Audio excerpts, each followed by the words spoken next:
নেতারা যারা আছে মুসলমানদের উপর এত অত্যাচারের স্ট্রিম রোলার চালিয়ে তাদেরকে নির্যাতনের শিকার করা হয়েছে, কিন্তু যারা মানবতার ভূমিকায় তারা আজ কোথায়?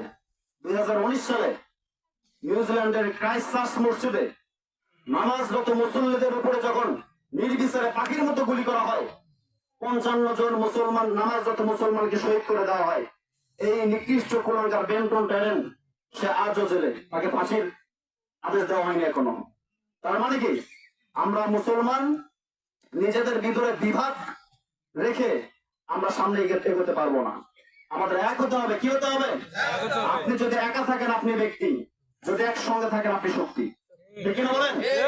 আল্লাহ পাক রব্বুল আলামিন বলেন, ওয়াতাসিমু বিহাবলিল্লাহি জামিআন ওয়া লা তাফাররাকু ওয়াযকুরু নি'মাতাল্লাহি আলাইকুম ইয কুনতুম আ'দাআ।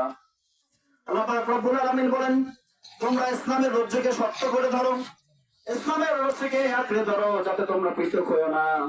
আপনি যদি একটা লাঠিকে হাত দিয়ে মুচড়ে দেন ভেঙে যাবে, 10টা লাঠি যদি একসাথে রাখেন, যদি মুচড়ে দেন ভেঙে যাবে? বলেন, শক্ত হবে না? এই জন্য আমাদের এক থাকতে হবে। আমরা পৃথিবীর মুসলমান একদম এক প্রাণ, আমাদের একতা রাখতে হবে, ভিন্ন মতকে শ্রদ্ধা করতে হবে। ভাই ভাইয়ের সাথে কি রেষারেষি রাখা যাবে না, হিংসা বিদ্বেষ রাখা যাবে না।